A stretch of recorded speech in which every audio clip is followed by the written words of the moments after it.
Part 1, The Soldier Comes Home. Chapter 1, The Weight of a Quiet Night. The water was flat that evening. Elijah Marcus Carter stood at the edge of Pier 12 at Joint Expeditionary Base, Little Creek, for exactly 4 minutes before he walked back to his truck. It was something he did when a mission was close, not a ritual, not superstition, just the particular way his mind processed the transition from one kind of readiness to another. The water helped. It had no opinions. It asked nothing. It simply existed in its flatness and its depth, indifferent to the weight of what was about to happen in 31 hours. Howe is 36 years old, Chief Petty Officer, Naval Special Warfare Command, SEAL Team 6, 15 years of service across 5 combat deployments that spanned Iraq, Afghanistan, Somalia, and 2 other locations whose names he was still under clearance. Obligation not to speak aloud in civilian company. He had a Silver Star and a Navy Cross, and 2 Bronze Stars with Valor, and a collection of other commendations that lived in a shoebox in the closet of his apartment on Camelot Drive in Norfolk. Because the culture of the teams was not to display those things where they might invite questions you couldn't fully answer. Howe was good at his job. He was quiet about being good at his job. In the 15 years he had worn the Trident, he had met exactly 3 men who were louder about their capabilities than he was, and none of them were still on the teams. The pre-deployment brief was at 0600 Saturday morning, 31 hours. The operation itself was classified at a level that required a separate clearance addendum, and Elijah had read his portion of the mission packet twice that afternoon in a secure room at Dam Neck Annex, absorbed every detail, and then walked the packet back to the classified materials officer and signed the return log. He carried none of it on paper. He never did. Everything that mattered was already inside him, filed in the particular compartment his mind had built over 15 years to hold the things that could not be spoken. He drove the base roads in his used 2019 Chevy Tahoe dark gray. Nothing flashy, a dent in the rear passenger door from a parking lot in Fayetteville 2 years ago that he'd never bothered to fix. In civilian clothes, dark jeans, a navy blue hoodie, white Nikes that had seen better days. He looked like a man coming off a long week at a job that required him to be on his feet, which was not entirely inaccurate. His mother, Diane, was visiting from Charlotte. She had arrived Thursday afternoon and was sleeping in his spare bedroom when he left for the training session. She was 61, retired from the Mecklenburg County school system after 32 years of teaching 3rd grade, and she had a particular way of not asking the questions she most wanted to ask about where he was going when he would be back. Whether this time would be different from the last time, which had required 3 follow-up medical appointments and a month of not lifting anything heavier than a coffee cup. She made her tea and she sat at his kitchen table and she talked about her neighbor's garden and the price of gas in Charlotte and the 3rd grade teacher at her old school, who had already won Teacher of the Year twice in 4 years, and she did not ask the questions. He loved her for that. He loved her in ways that living the life he lived made difficult to articulate without exposing more than clearance levels permitted. He had promised her he would pick up her blood pressure medication from the Rite Aid on Newtown Road before he turned in for the night. It was a small thing, the kind of small thing that an ordinary life is made of, and that a life like his had learned to hold carefully. Because small, ordinary things had a way of feeling fragile when you knew that in 31 hours you would be in a situation where ordinary did not apply. The Rite Aid on Newtown Road closed at midnight on Fridays. It was 11:22 p.m. when he pulled into the parking lot. The lot was nearly empty. A light drizzle had started during the drive over, not enough to need wipers on anything faster than intermittent, just enough to make the pavement gleam under the sodium lights and put a faint halo around every overhead lamp. There were 4 other vehicles in the lot, a silver Honda Accord parked close to the entrance, a battered Ford pickup near the far end, an unmarked white delivery van with its hazards blinking, and a dark blue Lexus SUV parked in the fire lane with its engine running. Elijah parked in the 3rd row, cut the engine, and sat for a moment with his hands in his lap. The drizzle ticked softly on the roof of the Tahoe. Through the pharmacy's glass front wall, he could see the overnight pharmacist moving behind the counter, and one other customer at the pickup window. A heavy-set woman in nursing scrubs, still in her work clothes, picking up something before or after a shift. Hani had his military ID in his wallet, his concealed carry permit, a legally holstered Glock 19 on his right hip, which he was fully licensed to carry in the state of Virginia, and which he carried because 15 years of operating in threat environments had made carrying the alternative going unarmed feel like a professional failure rather than a choice. I was not drunk. He was not agitated. He was not doing anything except sitting in his truck for 30 seconds before walking inside to pick up his mother's prescription. Humpty got out, locked the Tahoe, and walked toward the entrance. He did not know that a man in a dark blue Lexus was watching him. Name. Chapter 2. The Man in the Lexus. Richard Bowen was 58 years old and had lived in the Willowmere Estates neighborhood 3 blocks from the Rite Aid for 11 years. He was a retired accountant. He was the current president of the Willowmere Estates HOA. He drove a 2021 Lexus RX 350 that he washed himself on Saturday mornings in the driveway, and he had a particular philosophy about neighborhoods that he would have described as keeping standards, and which most of his neighbors, if they were being honest in private company, would have described differently. He had called 911 9 times in the past 4 years. Not once had any of those calls resulted in a confirmed crime committed by the person he reported. He did not track this. It did not occur to him to track it. Each call felt to him like a civic responsibility, the kind of responsible citizenship that kept a neighborhood the way he believed it was supposed to be. And each time, nothing came of it. He attributed this not to the absence of wrongdoing, but to the slowness of a system that he privately felt was not as proactive as it needed to be. He had stopped at the Rite Aid to pick up his own prescription or refill for the low-dose aspirin regimen. His cardiologist had put him on after a mild cardiac event 18 months ago. He was parked in the fire lane with his hazards on because he intended to be quick.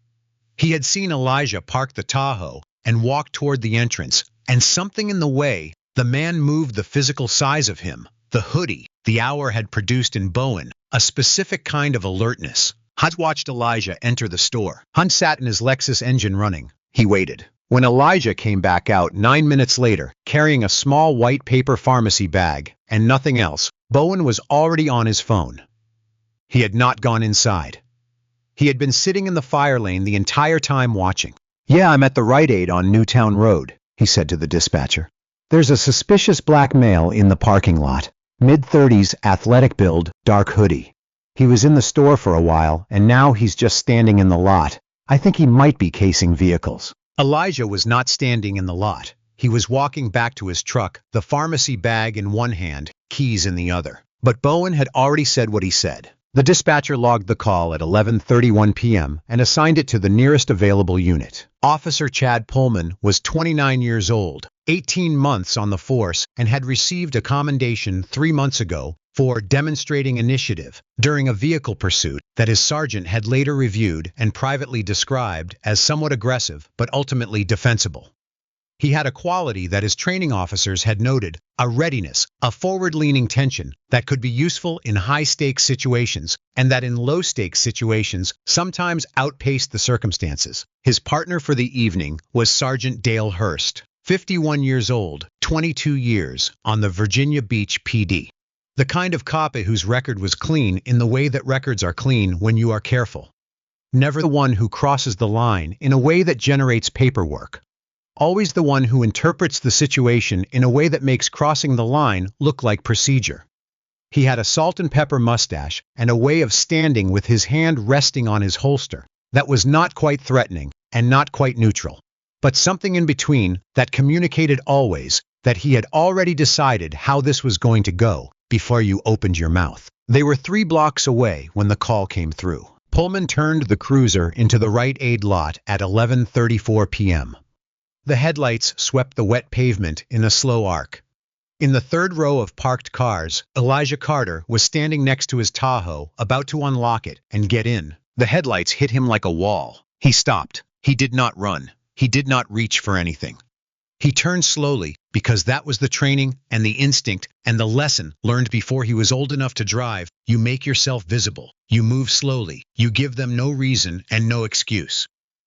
He had been given that lesson by his father and his uncles and the older boys on his block in Charlotte, long before the Navy gave him the version that was backed up by tactical doctrine. He stood in the rain-glittered light of the parking lot, hands at his sides, and waited for what was coming. The cruiser stopped 12 feet away. Both doors opened.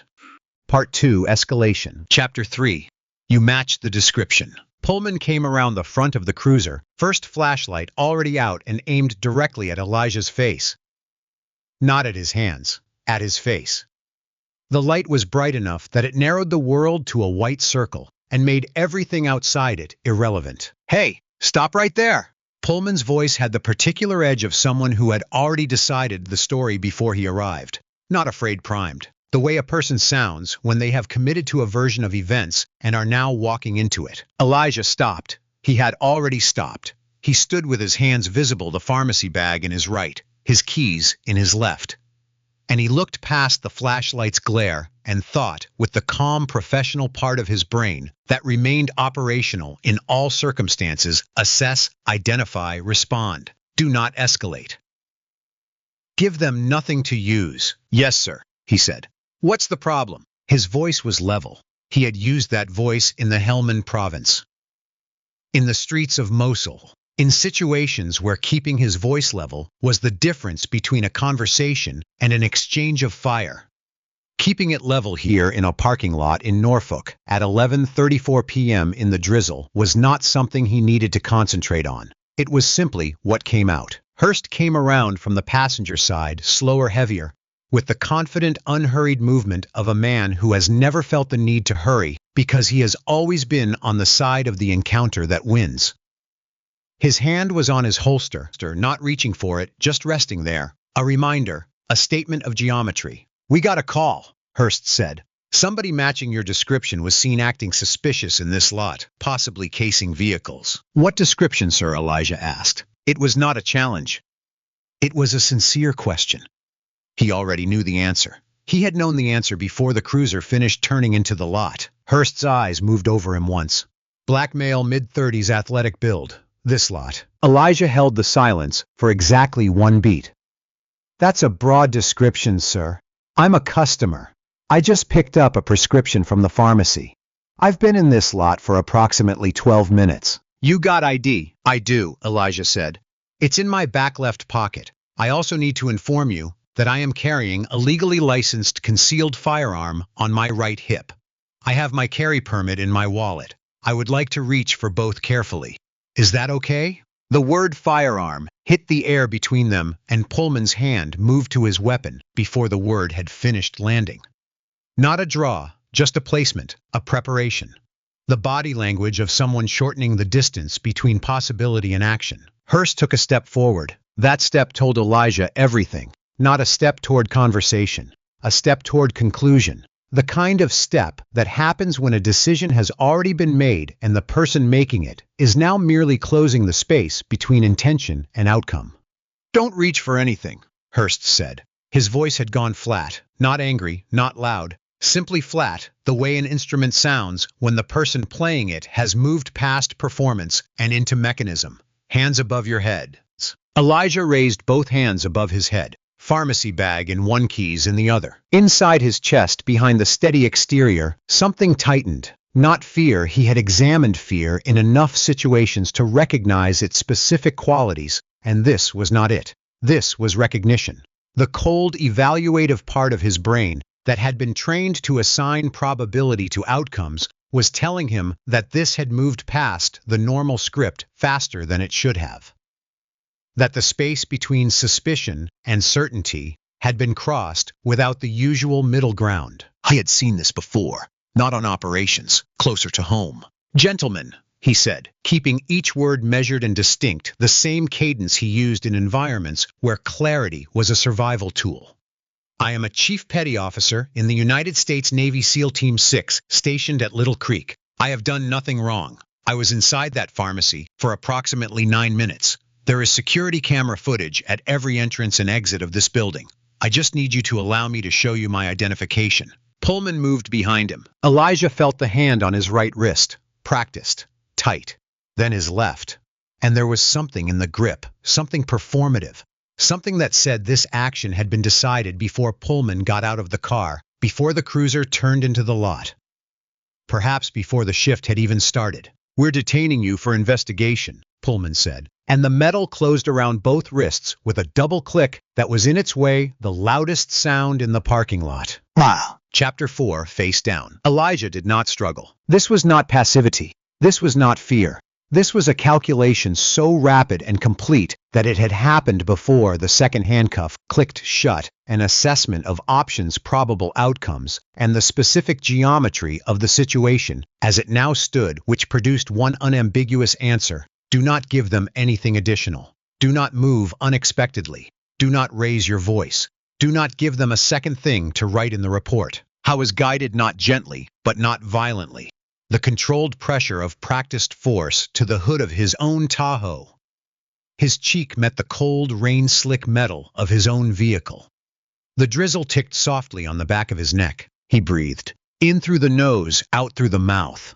The rhythm that had gotten him through a collapsed building in Mosul, through a 9-hour surveillance hold in a room that was 3 feet too short to stand up in, through the long interior hours of situations where the only tool left was discipline. He stared at the wet metal of the hood and breathed and thought, they don't know who I am. And then, with the particular honesty of a man who has spent 15 years understanding how the world actually works, rather than how it is supposed to work, he thought it probably wouldn't matter if they did. That second thought turned out to be wrong. But he didn't know that yet. Hurst pulled the Glock 19 from Elijah's hip holster. He's got a weapon. His voice changed, not panicked, but elevated the tone of a man who has just acquired something that confirms a story he was already telling himself. Pullman's radio went to his mouth. Dispatch subject is armed, requesting backup at Rite Aid Newtown Road. Elijah turned his head slightly. The firearm is legally registered and legally carried. My concealed carry permit is in my wallet, which you have access to. My military ID is in the same wallet. Don't move, Pullman said. I'm not moving, Elijah said. I'm informing you of material facts. Hurst opened the wallet. He looked at the military ID for a moment long enough to read it, or at least to look at it. Then he set the wallet down on the hood without saying anything about what he had seen. That moment, Hurst looking at the military ID and choosing not to acknowledge it, was going to matter in every review that came later, every internal affairs document, every hearing. Hurst would say he had not had time to process the ID in the field. The camera footage would show him looking at it for 4 full seconds. But that was later. Right now, Elijah was face down against the hood of his Tahoe with his hands cuffed behind his back in a parking lot in Norfolk, and the drizzle was falling, and he was thinking about his mother in his spare bedroom, and the AO 600 brief, and the men who would be at that table, and he was breathing in and out in the specific rhythm that 15 years had taught him to use when the situation was beyond his immediate control. And the only available action was to endure without breaking. Chapter 5, The Audience. The first backup cruiser arrived in 4 minutes, the second in 6. 2 more officers, both male, both younger than Hurst, both with the quick-eyed look of people who had been told on the radio that the subject was armed and had arrived with that story already playing. They came in fast. That energy filled the parking lot. Elijah was moved off the hood of his Tahoe and placed on the wet asphalt face-down knee between his shoulder blades. Not his neck, they were careful about that in 2024 after everything. But the knee was there, and the asphalt was there, and the rain was there, and he was a United States Navy Chief Petty Officer, with a Silver Star and a Navy Cross and 5 combat deployments, face down in a parking lot because a man in a Lexus had watched him walk out of a pharmacy and make a phone call. I did not know he was being recorded. Jalen Marcus was 17 years old, and he was in the parking lot waiting for his mother, Teresa, who worked the 3 p.m. to 11 p.m. shift at the Rite Aid pharmacy. Every Friday night, he drove Teresa's Honda Accord to pick her up because she didn't like walking to her car alone in the dark, and the parking lot at night had a different quality than it had during the day. He had been parked by the entrance for 8 minutes when the first cruiser pulled in and something in the way. It turned slow, deliberate, like it had already decided where it was going, had made him reach for his phone. I was recording before the handcuffs went on. By the time Elijah was on the asphalt, Jalen had 40 seconds of footage.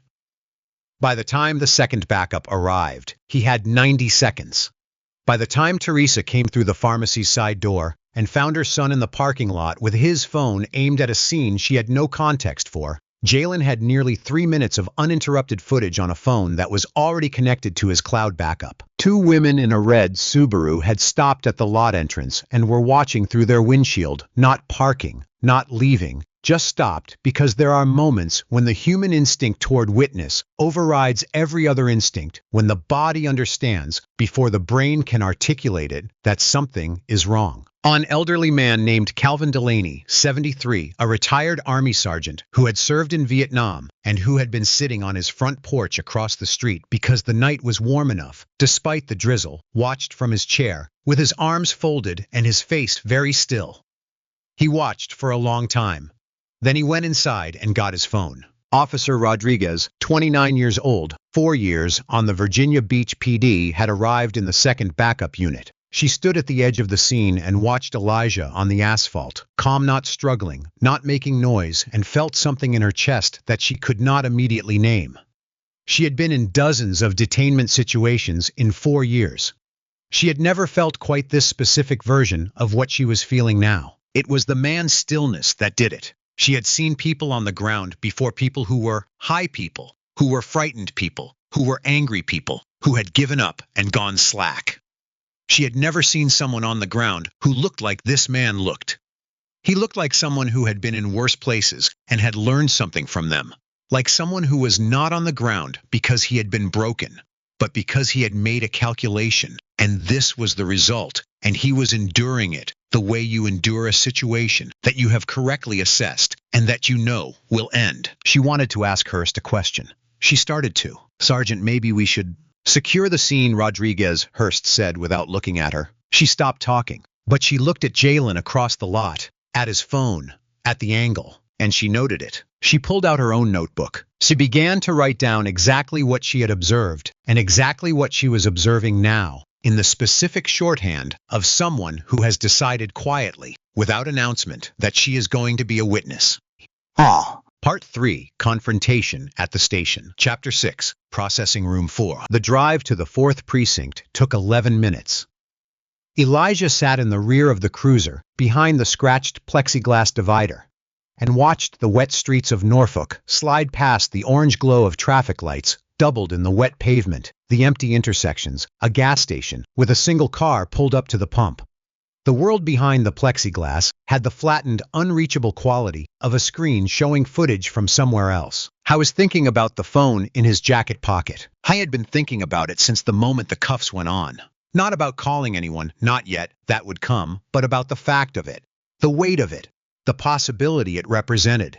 In 15 years of operating in environments where communication was the difference between mission success and catastrophe, he had developed a particular relationship with the tools of communication. He knew which calls mattered. He knew who answered at what hours. The older officer, Hurst, was driving. Pullman was beside him in the passenger seat. They were not talking about the arrest. They were talking about a football game. Elijah sat behind them and breathed and made his decision. During the transfer from the cruiser to the intake area, a 4-minute window between the parking lot and the booking desk, there was a moment, 12 seconds, during which the angle of his cuffed hands and the positioning of his jacket created an opening. His phone was in his left jacket pocket. He had exactly 12 seconds. I used 6. The speed dial connected on the second ring. Said the voice on the other end. "Booking," Elijah said quietly. 4th. The phone went muffled against his hip as Hurst's hand moved to his shoulder. But the call had gone through. 6 miles away in a second-floor apartment on Ocean View Avenue, Chief Petty Officer Darius Washington, known to everyone in the teams as Rome. A name he had acquired in Fallujah for reasons that were classified but involved a specific kind of resourcefulness, set down a bottle of water and looked at his phone. He was 38 years old, former Army Ranger turned SEAL, 6'4" and 230 pounds, of a man who had never once in 11 years of partnership with Elijah, Marcus Carter, failed to understand exactly what was being communicated, even when the communication was 2 words and then silence. He set down the bottle. He picked up his second phone, the one not registered in his name, and made the first call. Chapter 7 The Machine Starts. The intake officer at the 4th Precinct was a woman named Holloway, mid-30s professional thorough. She processed Elijah without cruelty and without warmth, simply with the mechanical efficiency of someone doing a job, cataloging items, filling in fields, moving through steps. His phone, his wallet, his watch, his Glock 19, each one sealed in a labeled evidence bag. He signed the intake form in a steady hand. I was shown to processing room 4. The room smelled of industrial cleaning solution and the cold, stale quality of recycled institutional air. Fluorescent lights overhead humming at a frequency precisely calibrated to be just below the threshold of conscious irritation, present without being identifiable, felt without being nameable. A metal table, 2 chairs, a clock on the wall. The clock read 12:02 a.m. Elijah sat down, placed his hands flat on the table in front of him, and was still. I had been in rooms like this before, not this specific room, but rooms with the same qualities. Rooms that were designed to communicate through their architecture and their light and their smell. That you were being held somewhere outside ordinary time. Outside the ordinary world. That whatever happened inside was separate from what happened outside, and that the distance between the two was determined entirely by people other than you. I had been in rooms with no light at all. I knew how to wait. Across the city, the machine that Darius had started was moving. Darius had reached Lieutenant Commander Patricia Osei first. JAGU officer, Naval Station Norfolk, currently off duty, currently eating leftover takeout at her kitchen table. She had been Elijah's commanding officer's direct legal contact for 2 years. She knew Elijah by name, by record, by the specific weight that his file carried. She put down her food and made 2 calls. The first was to the Naval Station legal duty officer.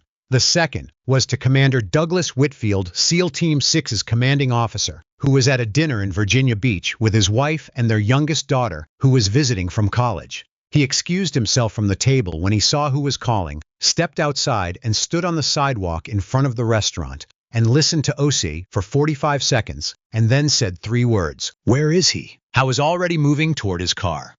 Back at the 4th Precinct, Pullman was filling out the arrest report. He was writing in the box marked "Subject Behavior," the phrase "resisted verbally." This was not accurate. It was not supported by the body camera footage from either officer footage, which had been recording throughout the encounter, and which would eventually be reviewed 17 times by 5 different oversight bodies.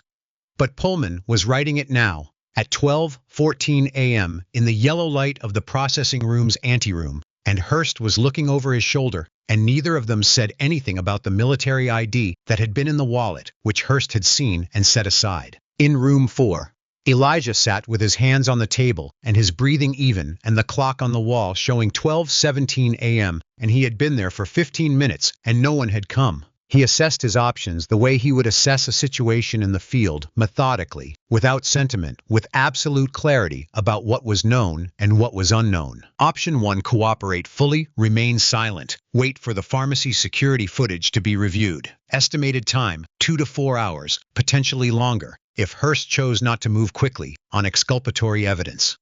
Risk the 0600 brief was in 5 hours and 43 minutes. Option 2, demand a phone call, invoke his rights, contact Whitfield directly, resolved faster. But invoking those rights in a confrontational way would generate additional paperwork and potentially invite additional scrutiny of his presence near a classified operational schedule. Option 3, wait. Because the instinct that had kept him alive in 5 deployments was telling him with the quiet certainty that he had learned never to dismiss that something was already in motion outside this room. I chose option 3. And on the other side of the city, the chain of command was activating like a machine whose parts had been waiting in their various positions for exactly this kind of call. Chapter 8, 43 minutes. 43 minutes. Elijah sat in processing room 4 for 43 minutes before the door opened, and in that time, he did not raise his voice, did not pound the table, did not demand a supervisor, did not perform distress for the camera, mounted in the upper right corner of the room, which was recording continuously. He sat with his hands flat on the table and breathed and was still and watched the clock move. 43 minutes. There is something particular about time that passes in institutional spaces. It does not move the way time moves in ordinary places where there are windows and sounds, and the small physical evidence of the world continuing. In fluorescent rooms with no windows, time has a weight. It accumulates. Each minute is not replaced by the next one. It is added to it stacked, so that by the time 20 minutes have passed, the room holds 20 minutes of quiet, and at 30, it holds 30, and the weight of it presses gently but persistently against the interior of the person sitting in it. Elijah had sat in rooms like this in conditions far worse than this one. But he felt the weight. He was not, despite everything outside of being human. I thought about his mother asleep in his spare bedroom. He thought about the pharmacy bag with her medication, which was presumably still somewhere in the parking lot or being held in evidence. He thought about the 0600 brief and Whitfield's face and the 6 men who would be at that table and who were at this moment in various states of sleep or preparation, each of them trusting that the 7 people at their table tomorrow would be where they were supposed to be. I thought about 15 years of service.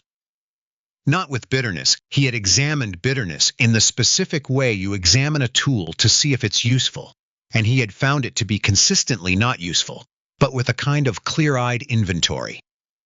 15 years, 5 deployments, the Silver Star, the Navy Cross, the classified operations whose names he would carry to his grave, the years of training, and the years of executing, and the years of being in every professional sense exceptional at a job that the country needed someone to be exceptional at, and that he had chosen to be that person, for because it mattered, and because he was good at it, and because he believed on balance and with full knowledge of the complicated reality of that belief in the thing he was protecting, and face down on asphalt for matching a description. He did not let himself stay with that thought for too long. That was not a productive use of the time. What he did allow himself was a precise clinical notation. He was filing it.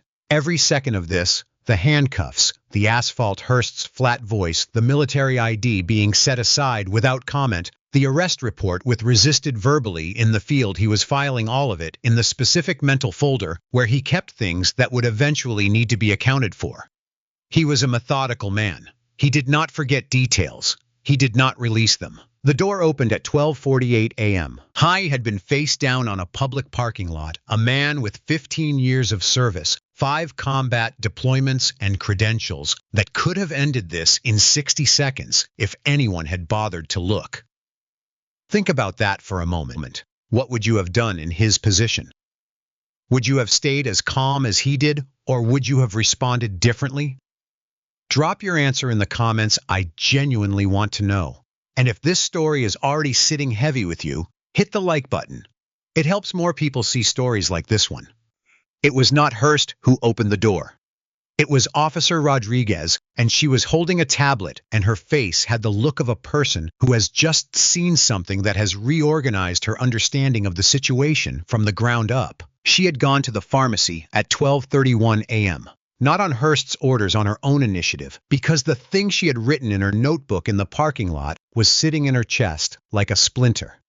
And because she had been a cop for 4 years, and she knew that the fastest way to close an investigation that didn't need to be open was to go and look at the footage. The Rite Aid on Newtown Road had 5 external cameras and 3 internal.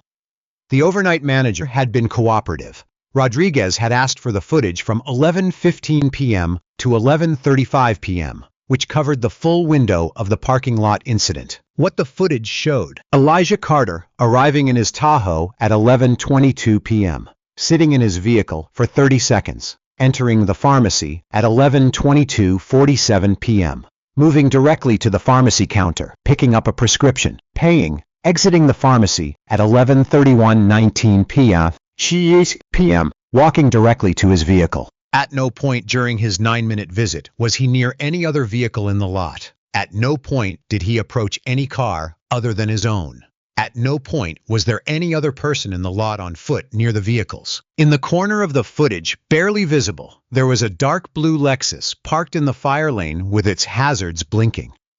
It had been there when Elijah arrived and was still there when he left. Rodriguez had watched the footage 3 times before she took the tablet and walked back to the precinct. She brought it to Desk Sergeant Brody, who was a 48-year-old career officer who had seen enough things in 21 years to understand immediately what he was looking at. Brody took the tablet to Hurst. Hurst said, "Could have been a second suspect. Carter could have been the lookout." Rodriguez said, "Sergeant, there is no second suspect anywhere in 9 minutes of footage. The lot was empty except for the Honda Accord by the entrance and the delivery van." Hurst said the gun. He had a concealed weapon. Rodriguez said, "He has a valid concealed carry permit. It's in his wallet, which you have." Hurst said nothing for a moment. He looked at the tablet. He set it down on the desk and folded his arms and looked at the wall above Rodriguez's head, which was the look of a man who is no longer engaging with the facts of a situation, but with the internal arithmetic of how those facts affect him. "He can wait," Hurst said. Rodriguez's hands were not entirely steady as she picked up the tablet. She had been on the force for 4 years, and she had never felt this specific kind of sick before. She looked at the footage one more time. Elijah in the pharmacy, buying his prescription, doing nothing wrong, doing nothing at all except existing in a parking lot on a Friday night. She made a decision. She walked back to her desk and she wrote every detail in her notebook. The timestamp of each piece of footage.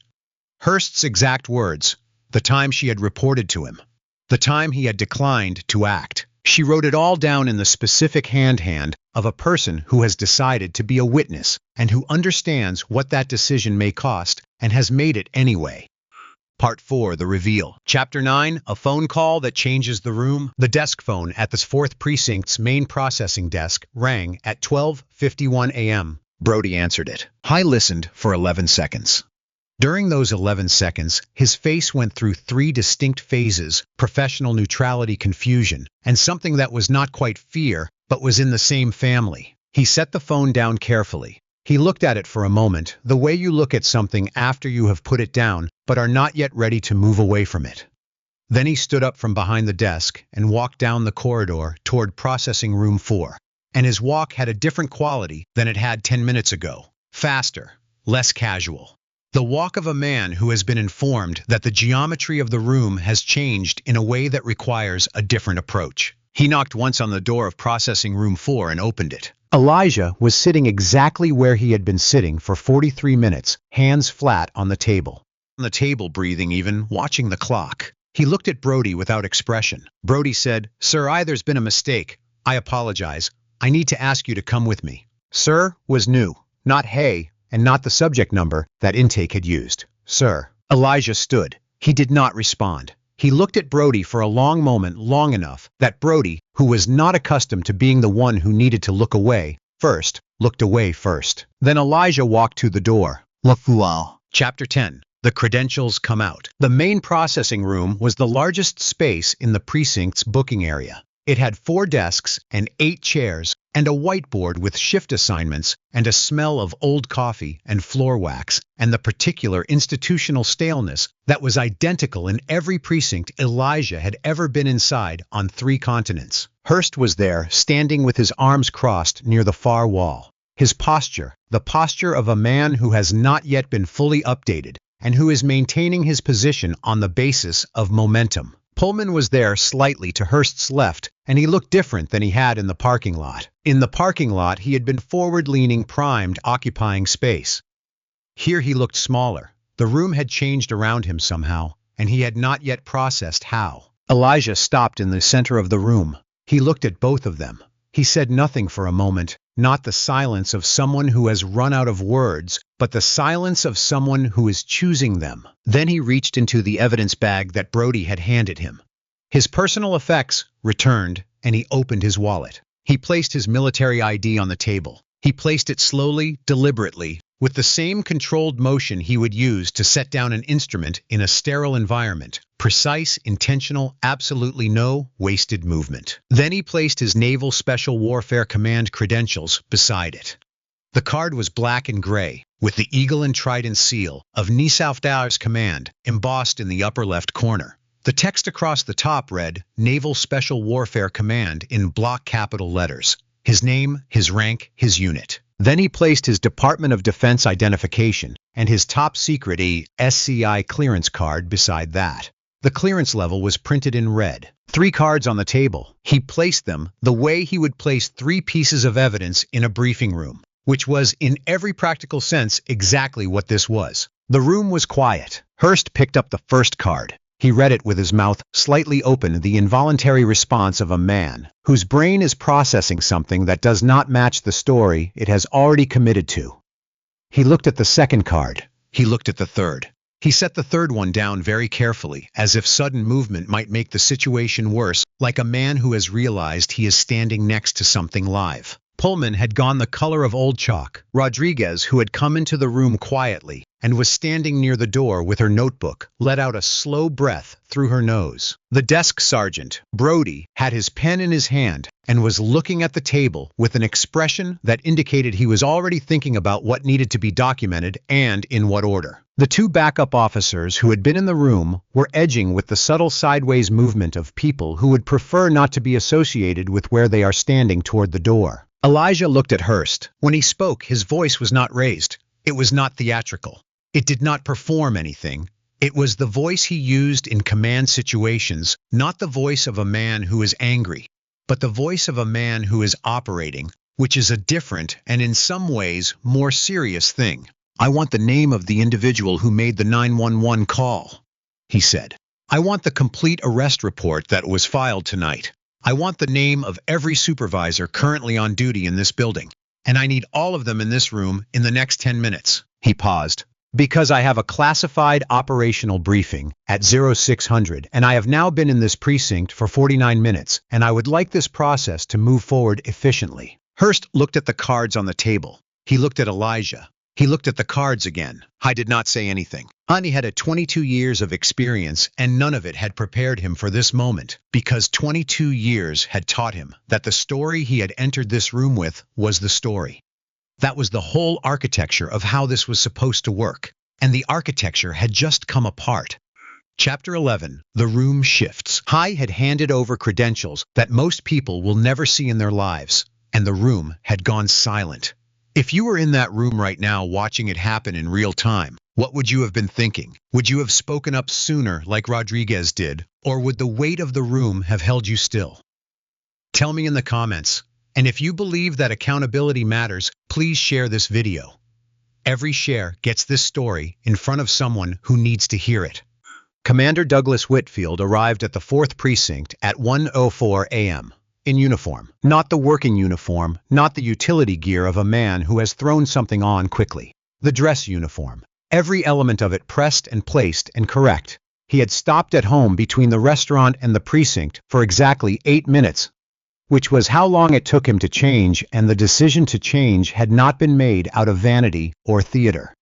It had been made with precise intent, because Commander Whitfield understood from 20 years in the United States Navy, from 15 years of sending men like Elijah Carter into situations from which not all of them returned, that some rooms need to be entered correctly, and that correct means something specific. He came through the front entrance of the precinct with Lieutenant Commander Osei at his left and a JAG attorney named Ferreira at his right, and Ferreira had a briefcase and a phone that was already dialing, and Osei had a tablet and an expression that communicated without the need for any additional signals that the people in this building were about to understand that something irreversible had happened. Whitfield walked through the precinct corridor to the main processing room and stopped in the doorway. How is 6'1" with the lean build of a man who had never stopped training and never would, and the face of someone who had seen enough things that he had stopped being surprised by any of them. He looked at the room. At Hurst, still by the far wall, arms no longer crossed, they had dropped at some point in the last 2 minutes to his sides. At Pullman, at the cards on the table, at Elijah. High and Elijah looked at each other for a moment that had no words and did not need them. 15 years. 5 deployments. Rooms in worse condition than this one together and separately. The specific language that men who have been through things together develop, that is not language at all, but is understood with a completeness that language can't achieve. Then Whitfield looked at Hurst. When he spoke, his voice was quiet. This was more alarming in its way than if he had been loud. "Chief Petty Officer Carter," he said, still looking at Hurst, was 31 hours from a classified operational deployment when he was detained in a public parking lot. He was detained on the basis of a 911 call that described as a suspicious individual, a black man in his 30s in a parking lot in Virginia Beach. His military identification was in his wallet. It was reviewed and set aside. The pharmacy security footage clearing him of all suspicion was available within 11 minutes of his arrival at this precinct. It was reviewed, and a decision was made not to act on it. He paused. "I need you to understand," he said to Hurst, still quietly. "The full weight of what you have done tonight. Not the legal weight, not the administrative weight, the actual weight." Hurst's face had gone through its colors, pale, then red, then to something that no longer had a color to describe it, because it had moved past the range of what normal emotion produces and into the range of what a man experiences when the scaffolding of a bad decision becomes visible all at once. He opened his mouth. "With respect, Commander." "With respect," Whitfield said, and the two words had the quality of a door closing very gently, but very permanently. "You don't have anything to add to this room right now." Hurst closed his mouth. Ferreira, the JAG attorney, had moved to the table and was photographing each credential card with a professional deliberateness that was itself a kind of statement. Osei had opened her tablet and was looking at the arrest report, the one with "resisted verbally" in the behavior field. Bowen's 911 call was being pulled up on a system at Naval Station Norfolk. His full call history, 9 calls, 4 years, 0. Confirmed crimes was being assembled into a document that would be forwarded by 4 a.m. to the City Civil Rights Office and to a federal contact at the DOJ's Civil Rights Division. Rodriguez came to Whitfield without being summoned. She offered him her notebook open to the page where she had written down every detail from the parking lot through the moment in the processing room. Every timestamp, every word. Hurst's exact language when she had shown him the footage. The time at which he had declined to act. Whitfield looked at the notebook for a moment. He looked at Rodriguez. "Thank you, officer," he said. She nodded once and stepped back. Part 5 Resolution. Chapter 12. Morning Accountability. By 2:00 a.m. Sergeant Dale Hurst had been suspended pending investigation with pay subject to formal internal affairs review. The suspension was communicated to him by the precinct commander, Captain Graves, who had been woken at 1:23 a.m. by his deputy, and who had arrived at the 4th Precinct at 1:47 a.m. in a state that suggested he had not fully processed what was happening until he was already in the building. Pullman's arrest report had been pulled and flagged for review. Specifically, the resisted verbally notation, which the body camera footage from both officers' body cams showed to be without factual basis, was being escalated to the Internal Affairs Division for a formal falsification review. The 4th Precinct had the specific quality of a building in which something large had shifted. The fluorescent lights were the same lights they had been 4 hours ago. The smell of floor wax and old coffee was the same. But the human architecture of the place had rearranged itself. The officers who had not been directly involved moved through the corridors with the careful movement of people who know that they are witnesses to something whose full implications they have not yet mapped. The officers who had been involved stood or sat or moved in the particular way of people who understand that the story they had been telling themselves tonight was no longer the operative story, and that another one they do not control, has taken its place. Rodriguez sat at her desk and wrote. She wrote for 40 minutes until she had a full chronological account of every observation from 11:34 p.m. through the current moment. She would bring this document to Internal Affairs in the morning.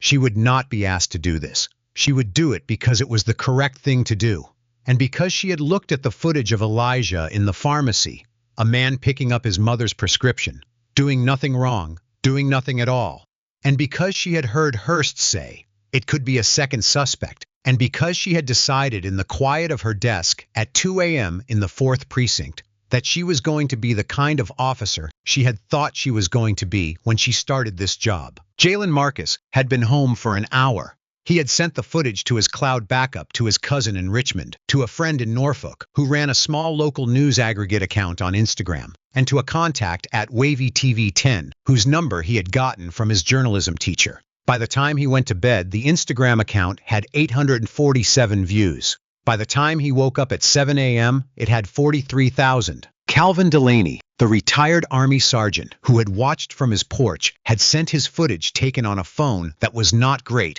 but was good enough to 4 different addresses before midnight.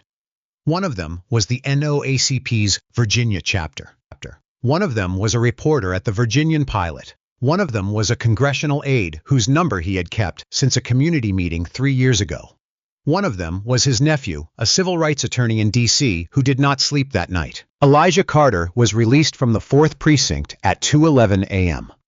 Lieutenant Commander Osai offered him a ride. He declined. Hunty took his Tahoe. He drove the 12 minutes home. He had his mother's prescription. Chapter 13. The Weight of a Clear Morning. His mother was awake when he came through the door. She was sitting at the kitchen table in her robe with a mug of tea chamomile, the kind she made when she couldn't sleep.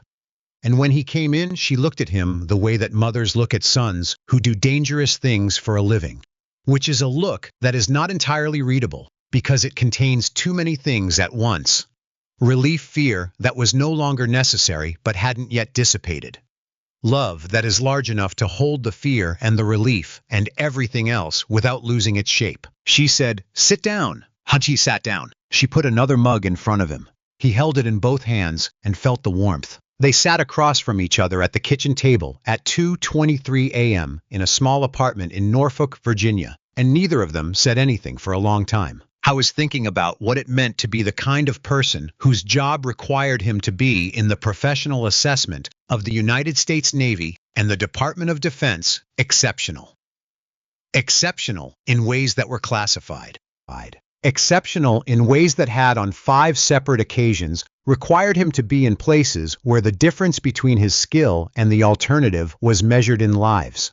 He was thinking about how that exceptionalism, real documented heavy, with 15 years of evidence, had been worth exactly nothing in a parking lot at 11:34 p.m. because a man in a Lexus had watched him walk out of a pharmacy. I was thinking about his mother's hands on the mug across from him. Hands that had graded 32 years of 3rd grade homework.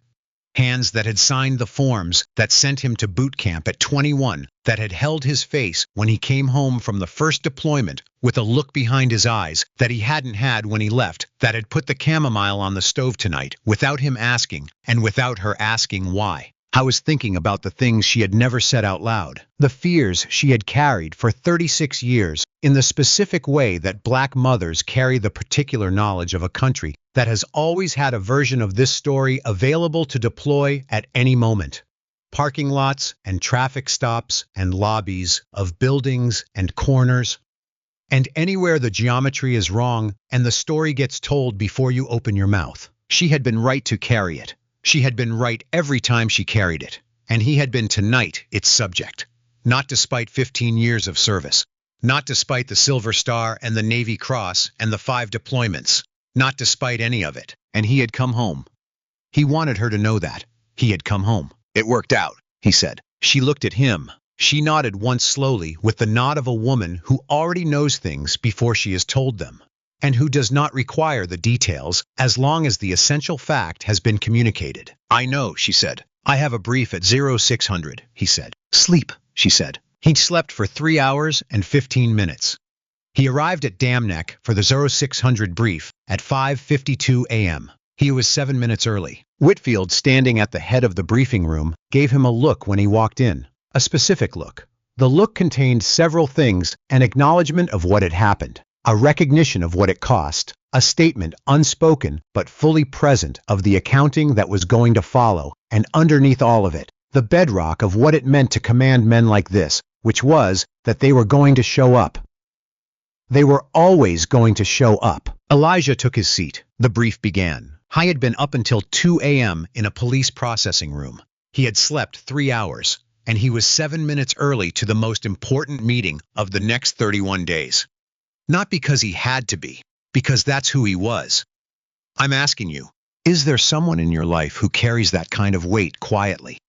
Share this story for them, and subscribe to our channel, because we're going to keep telling stories like this one.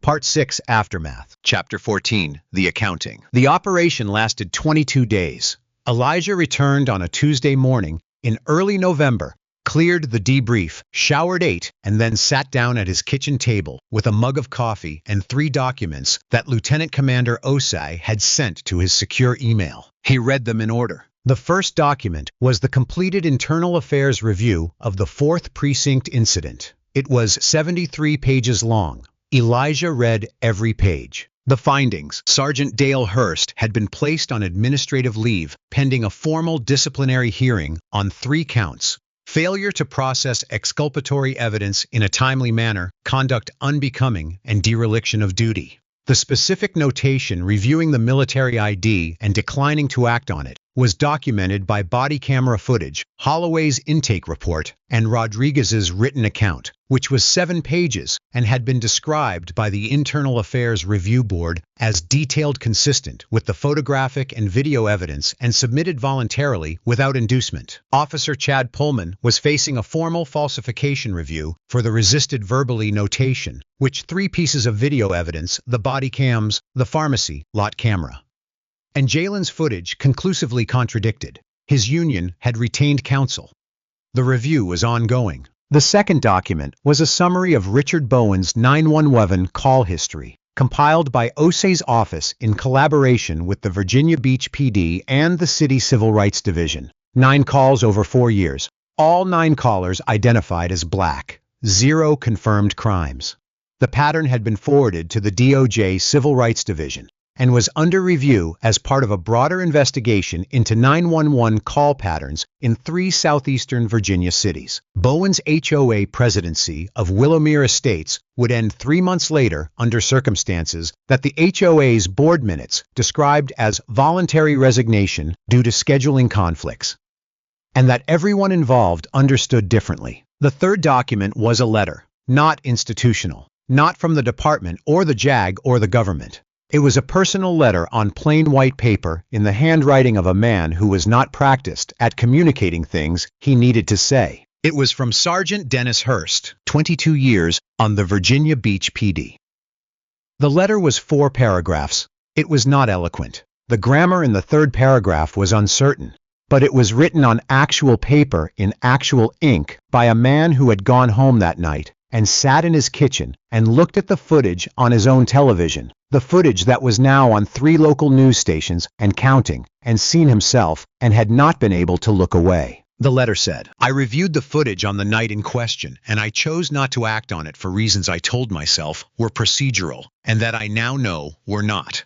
I have been on the force for 22 years, and I have never written a letter like this, and I don't know if it helps anything. I'm not asking you to accept this. I'm not sure I would. But I needed you to know that I saw what I did and I know what it was." Elijah read it twice. He folded it. He placed it in the inside pocket of his jacket, next to the worn photograph from his first deployment, his whole unit grinning in front of a Humvee in a country he still could not name, young and certain and very alive. I kept it there, not as forgiveness, not yet, maybe not ever, but as evidence. Evidence that something had moved somewhere, even if it was small and late and insufficient and impermanent. That the people who had watched the footage could see themselves in it. That the seeing had produced something. Whether the something was enough, that was a question he was still working on. Chapter 15, The Long Count. 6 weeks after Elijah's return, both Hurst and Pullman resigned from the Virginia Beach Police Department before their respective disciplinary hearings. Neither contested the evidence. Neither made a public statement. Their resignations were accepted and their files noted. Chief Calvin Brooks of the Virginia Beach PD issued a formal written apology, not a press release, not a verbal statement to reporters, but a legal document signed and filed acknowledging that the detainment of Chief Petty Officer Elijah Marcus Carter on the night of October 14th had been conducted without adequate justification, that the failure to act on exculpatory footage had represented a failure of both procedure and duty, and that the department accepted full accountability for both failures. Elijah read the document once. He placed it in a folder. He did not frame it or display it or speak about it publicly. Jalen Marcus, the 17-year-old who had recorded the arrest from the pharmacy parking lot, was contacted by the ACLU of Virginia 4 weeks after the footage went national. His video had been viewed by that point 3.2 million times across platforms. At 17, with his mother's permission and his journalism teacher's encouragement, he gave a full statement to the ACLU's attorneys and agreed to provide his footage as evidence in a federal review of 911 call patterns in 3 Virginia cities. I was not paid for any of it. I did it anyway, because he had been in a parking lot on a Friday night picking up his mother from work, and he had seen a man in the rain face down on the asphalt, doing nothing wrong, and because some things once seen cannot be unseen, and the question is only what you do about that. Elijah and Darius Washington went to a bar in Ghent 6 days after the operation debrief, a place they had been going to since they were both junior enlisted and had no business being in a neighborhood that comfortable. Same corner table, same drinks. For a long time, neither of them said anything in particular. The bar was warm and smelled of bourbon and old wood, and the low sound of other people's conversations filled the space around them, the way background sound fills a room present but not intrusive. Rome, Elijah said eventually. Yeah, Pentagon document in 7 minutes. 9, Darius said. 7, 9, I timed it. Elijah held his glass. What does that tell you? He said. Not a question exactly, more like a prompt. The way you open a conversation you need to have. Darius turned his glass on the table, slow circles. It tells me they knew who you were the whole time. The system knew. It had a document with your name and your clearance and your unit in 7 minutes or 9, but I'm being generous from the moment your name was run. And for 45 to 3 minutes, it sat on a desk. Yeah, it didn't speak until someone with enough stars made it speak. Elijah was quiet for a moment. Outside November in Virginia, the leaves off the trees, the sky, the pale color of something that has been through a great deal. Through the bar window, he could see the street, the traffic lights, a couple walking quickly against the cold. That's the part I'm working on, he said. Darius raised his glass. Elijah raised his. They drank. The case did not end in that bar. It did not end when the officers resigned. It did not end when the department's letter arrived, or when Bowen's call history became part of a federal review. Cases like this do not have endings. They have thresholds and continuations and the long grinding forward movement of a process that is slow and imperfect and necessary. 3 months later, Elijah was asked to give a statement to a congressional subcommittee examining the treatment of active military personnel during civilian law enforcement encounters. He flew to Washington on a Tuesday and sat in a hearing room that smelled of old carpet and paper, and the particular institutional gravity of rooms where people come to be on record. Honey gave his statement, precisely plainly in the same cadence he used in environments where clarity was the most important tool available. He described the parking lot, the handcuffs, the military ID set aside without comment, the 43 minutes the footage that had been available and unused. He described it without anger and without theater. He described it as a man who is reporting facts, reports. Facts with accuracy and with the weight that accuracy carries when the facts are what they are. When he walked out of the hearing room, Darius was in the hall with 2 cups of coffee from the building's cafeteria. Not good coffee. The kind of institutional coffee that bears the same relationship to real coffee that the phrase resisted verbally bears to what had actually happened that night. But Elijah took it, and they walked down the marble corridor and out through the main doors into the gray November air. Hai held the cup in both hands and felt the warmth of it, and thought about the wet asphalt in the parking lot, and his mother's mug of chamomile, and the 7 minutes, and the 43 minutes, and Hurst's letter folded in his jacket pocket, and Jalen in the lot with his phone, and Rodriguez at her desk at 2 a.m., writing down every detail in the quiet of a building that was trying to figure out what it was. I thought about 15 years. I thought about the next 15. The coffee was not good. He drank it anyway, in no hurry, not face down on anything, standing in the open air of a city that owed him more than it had yet paid, with his hands visible and his voice level and his feet planted on ground that belonged to him as much as it belonged to anyone more, maybe given what he had spent protecting it. Some things you win all at once. Some things you win an inch at a time in the cold over a very long time. I knew which kind of fight this was.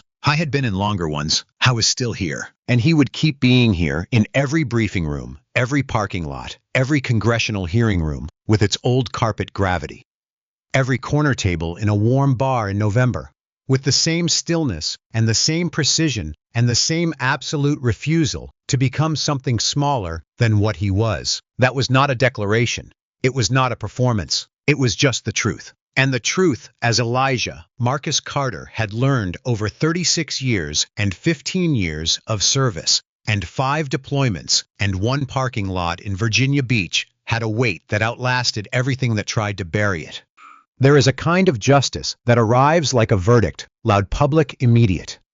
And there is another kind that moves slowly through the mechanisms of the world, through legal documents and internal affairs reviews and congressional hearing rooms and the notes a young officer writes at 2 a.m. on her own initiative. It is less satisfying to watch. It is harder to film. It is the kind that requires people to stay in the room long after the dramatic moment has passed and the cameras have moved on. Elijah Carter stayed in the room. Rodriguez stayed in the room. Jalen Marcus stayed in the room. Calvin Delaney, the retired sergeant, who had watched from his porch, stayed in the room. They did not get everything they should have gotten. The case was not fully closed when the officers resigned, and it was not fully closed when the department's letter arrived, and it was not fully closed on the day Elijah testified. And in some ways, the ways that matter most, the ones that have to do with a country's ongoing conversation with itself about who belongs to it and who it protects and who it makes prove themselves over and over.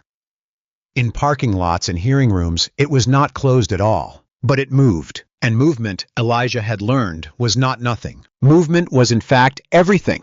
Every operation he had ever run had started from a position that looked impossible to an outside observer and ended at an objective that had been reached because a group of disciplined people had moved carefully in the right direction, one step at a time without stopping. He applied the same principle here. I had 15 more years in him minimum. I intended to use them.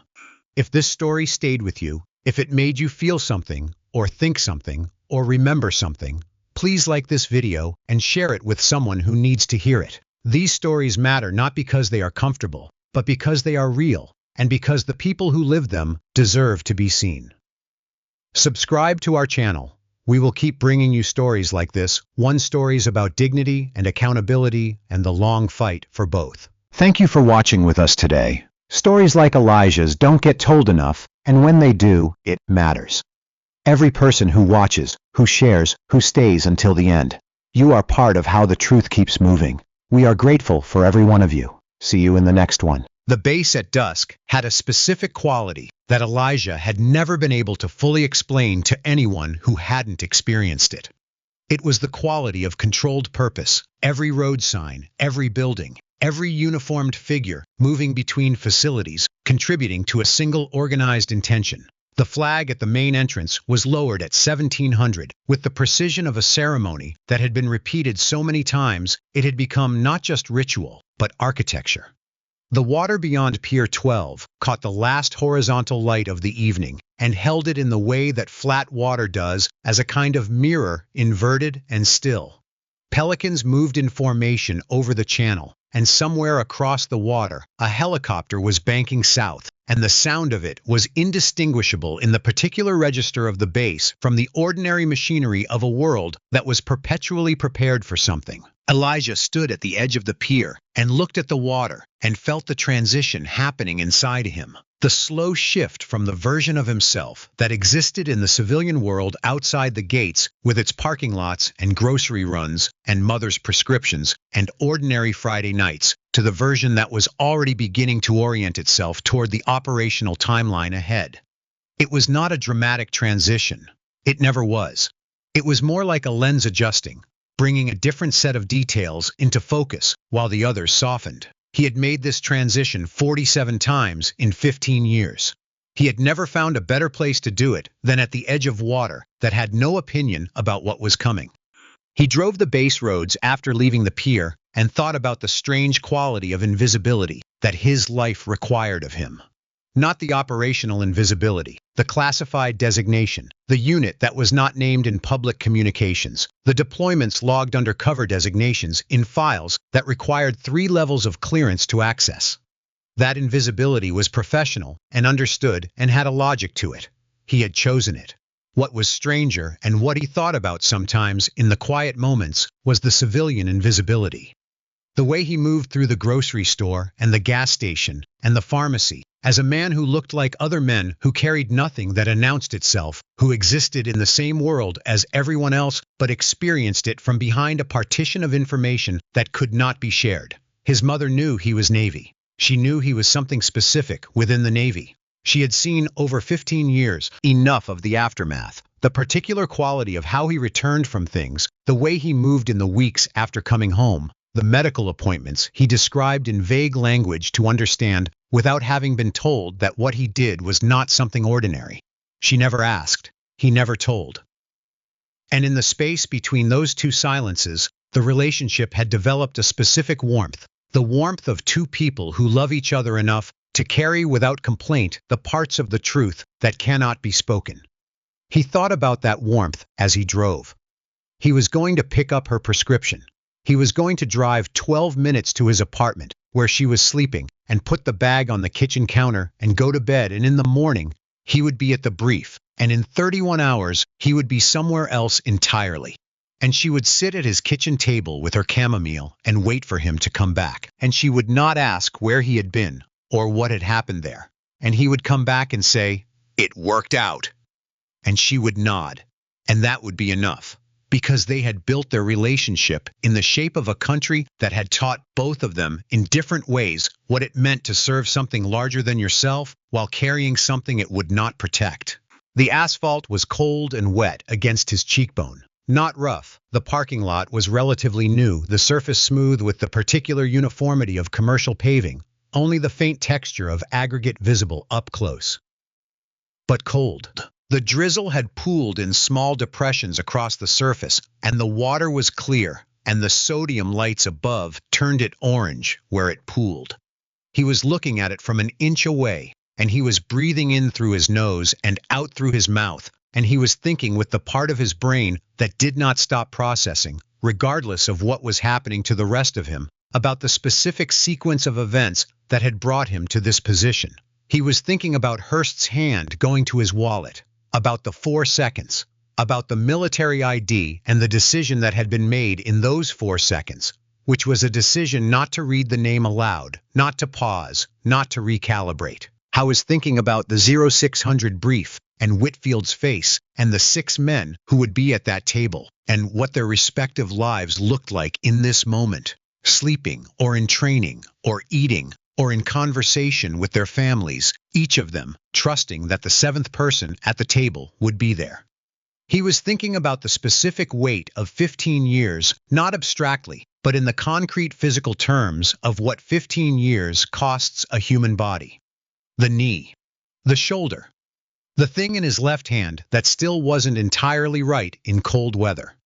He was thinking about his father, who had worked 30 years at a manufacturing plant in Charlotte, and had told him once that dignity was not something you performed for people who were trying to take it. It was something you held inside yourself, complete and unaffected, regardless of what the outside situation was doing.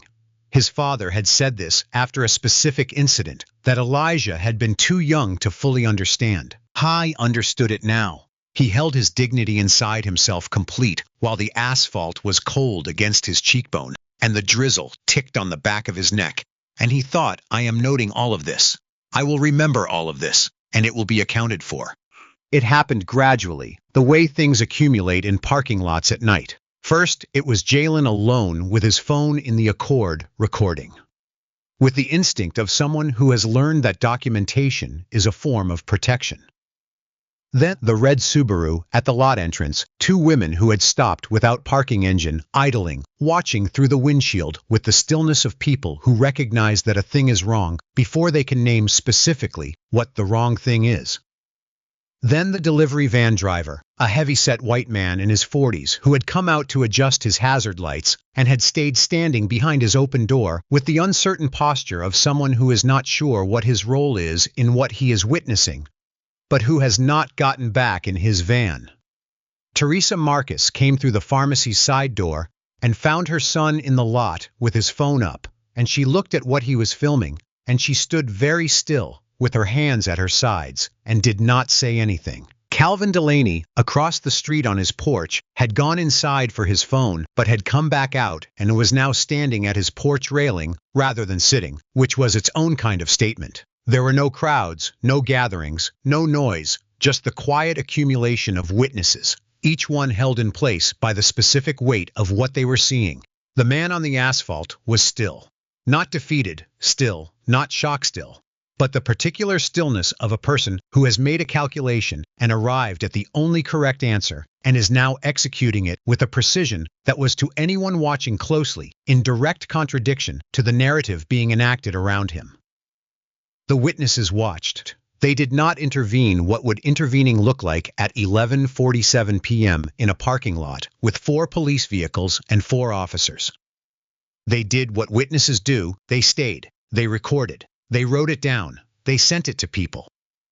These were the tools available, and they used them, and the footage they gathered would outlast every official account of the night by years. She went to the Rite Aid alone without telling Hurst or Brody where she was going. She signed out a cruiser at 12:31 a.m., logged a vague community check-in in the dispatch system. Not a lie she was proud of, but a necessary one, and drove the 3 blocks to Newtown Road. The overnight manager was a man named Greg, 30, tired in his 3rd year, managing an overnight shift at a 24-hour pharmacy. He was cooperative because it was easier than not being cooperative, and because he had seen enough situations to understand when a request was coming from someone who was trying to do the right thing rather than complicate it. He pulled the footage without asking for a warrant. The cameras were clear. The timestamps were clear. Rodriguez watched the footage at the manager's desk, standing with her arms crossed, and she watched it 3 times because the first time she was still looking for the thing that would reconcile what she was seeing with the story Hurst had committed to, and the second time she understood that there was no such thing, and the third time she was simply looking in the specific way you look at something that you are going to carry with you. Elijah Carter, entering the pharmacy at 11:22:47 p.m. Elijah Carter at the pharmacy counter. Elijah Carter paying. Elijah Carter exiting at 11:31:19 p.m. The lot nearly empty. No one near any vehicle except the vehicle's own drivers. 4 seconds. Hurst had looked at the military ID for 4 seconds and put it down. She thought about that on the drive back. She thought about 22 years on the force. She thought about the way Hurst had said could have been a second suspect, the reflexive production of a story that kept the original story intact, even in the face of footage that made the original story impossible. She thought about the specific shape of institutional loyalty, the way it worked, the way it asked you to choose between what you knew and what was convenient to know. The way it had a sound that was almost like reason but wasn't. She was 29 years old. She had been on the force for 4 years. She had taken an oath when she joined, and she had not been thinking about that oath in any particular way until tonight, but she was thinking about it now. She sat at her desk at 2:08 a.m. and she wrote every detail, every timestamp, every word she had heard Hurst say verbatim with the time at which he said it, the footage she had reviewed and when she had reported it and what had happened after. The parking lot and the crowd of silent witnesses and the man on the asphalt who had been calmer than anyone in the scene deserved. She wrote for 40 minutes. She did not know what it would cost her. She did it anyway. The cards on the table had a specific physical presence that the room seemed to rearrange itself around. The military ID was standard DoD issue, the dark blue of the Navy's color designation, Elijah's photograph. Looking back at the room with the particular neutrality of a man who has been photographed in official contexts enough times to have learned that the photograph means nothing and the record means everything. His name in black capital letters. His rank. His branch. His unit, Naval Special Warfare Command. The eagle and trident insignia of the SEALs embossed in the upper right corner. The NSW's command credential was a different thing entirely. It was not the kind of document that civilians encountered. The paper stock had a different weight, the specific density of a document produced by a printer that was not in any Staples on any commercial street. The seal was holographic, a feature visible even in the flat fluorescent light of the processing room, shifting color as the angle changed from gold to blue to something that was neither. The text, Naval Special Warfare Command, ran across the top in the specific typeface of official DoD documents. His name, his designation, his current assignment, classified. A classification level that most people in the Virginia Beach PD had never encountered in a physical document in their careers. The top secret, SCI clearance card, was the third thing on the table, and it was the thing that produced the specific quality of silence that followed. Not because it was the most physically impressive, it wasn't, but because the clearance level printed in red across its face was a designation that communicated to anyone who understood what it meant that the man who carried it had been vetted at a level that most government employees never reach, that he had been investigated, reviewed, assessed, cleared, and trusted with information that most of the people in this room did not have the authorization to know existed. Hurst picked up the Nias Abdau's credential. He held it under the light. He turned it slightly, watching the holographic seal shift color. His mouth was slightly open, not in a dramatic way, but in the involuntary way that happens when the brain is processing information that is not immediately categorizable. He set it down. He picked up the clearance card. He read the clearance level. He set it down very carefully. The kind of careful that is not quite gentleness, but is something that looks like it. The care of a man who has realized he is in proximity to something larger than the situation he thought he was managing, and who is now trying very quietly to manage the distance between himself and what he has done. Pullman was the color of old chalk. He was standing with his arms at his sides, and his face had the blank quality of a person who is running a calculation, and the calculation is not producing a result they can work with. Rodriguez, by the door, let out a breath that she had been holding for 43 minutes. The room was completely quiet for 5 seconds. 5 seconds is not a long time. In this room, at 12:53 a.m., it was a very long time. The hearing room on Capitol Hill smelled of old carpet and paper, and the institutional gravity of decisions that had been made in rooms like this for 200 years. The ceiling was high enough that sound moved differently, absorbed before it could fully form, flattened by the weight of all the other sounds that had been spoken here and swallowed. Elijah sat at the witness table with a microphone in front of him and a glass of water that he had not touched, and the subcommittee members were arrayed on the raised dais in the posture of people who are accustomed to being elevated. He had given statements before, not in hearing rooms, in briefing rooms, command reviews, after-action reports that were classified at levels this building's security clearance didn't reach. He was accustomed to sitting in front of people who needed to understand something that he could explain clearly if they were willing to listen. I looked at the subcommittee members, and he thought about the parking lot, about the asphalt, about the 43 minutes. He thought about how far a piece of footage can travel in the digital world. 3.2 million views from a 17-year-old's phone to a congressional hearing room, the specific chain of human witnesses and decisions and refusals to look away that had carried the truth from a Friday night parking lot to this room. I thought about his father, about the manufacturing plant in Charlotte, about dignity held inside yourself complete while the outside does what it does. I thought about the next 15 years. And then the subcommittee chair said, "Chief Petty Officer Carter, you may begin." And he began. He spoke for 22 minutes. He did not raise his voice. He did not perform anything. He stated the facts in the order they had occurred, with the timestamps and the details and the specific language, Hurst's language, Pullman's language, the language of the arrest report that read, "resisted verbally," and that 3 pieces of video evidence had contradicted.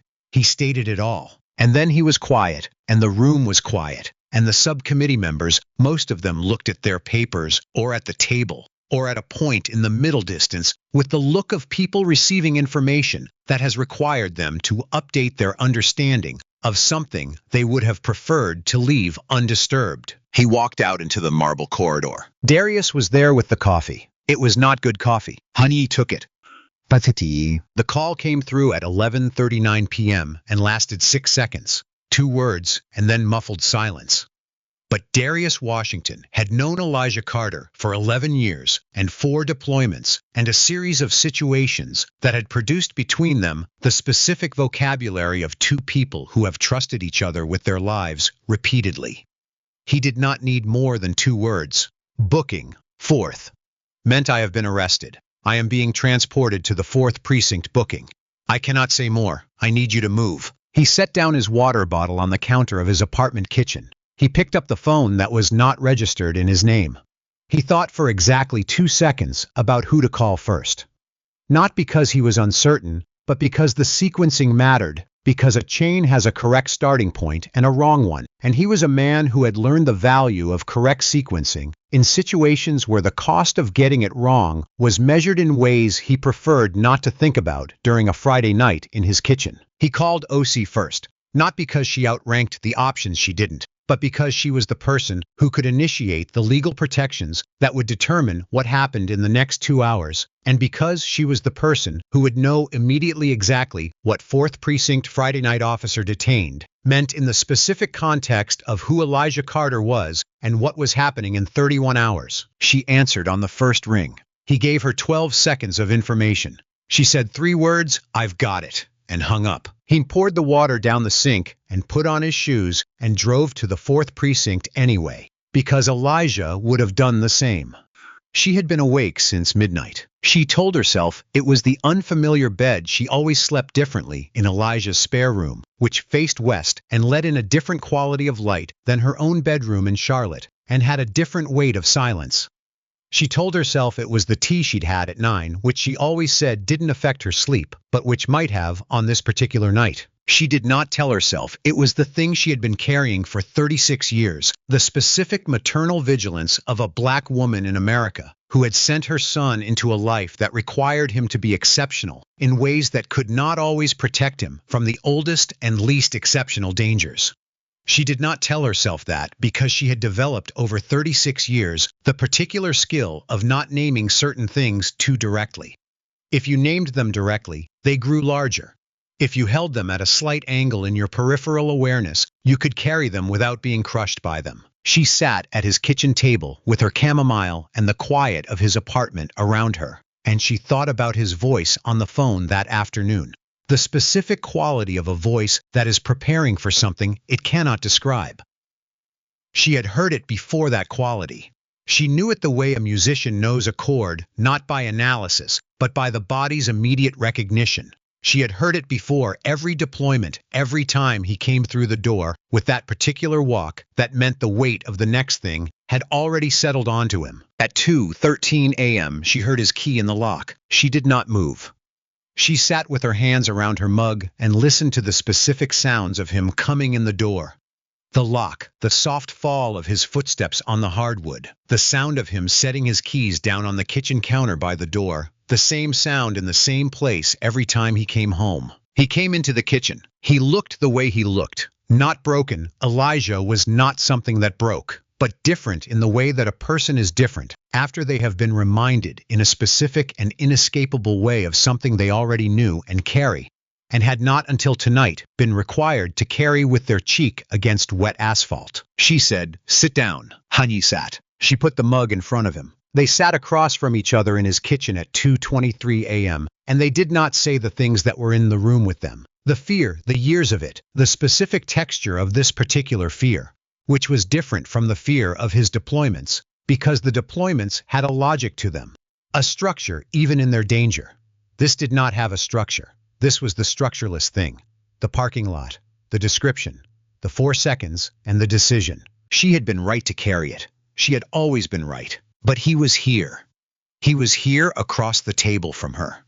He was holding the mug with both hands, and the warmth of it was in his hands, and he was here. "It worked out," he said. She nodded. She had known before he said it. She had known when she heard the key in the lock and the door, and the specific sound of his keys in the specific place, and his footsteps on the hardwood, and the weight of them present measured exactly his. She had known he was here. She had been right.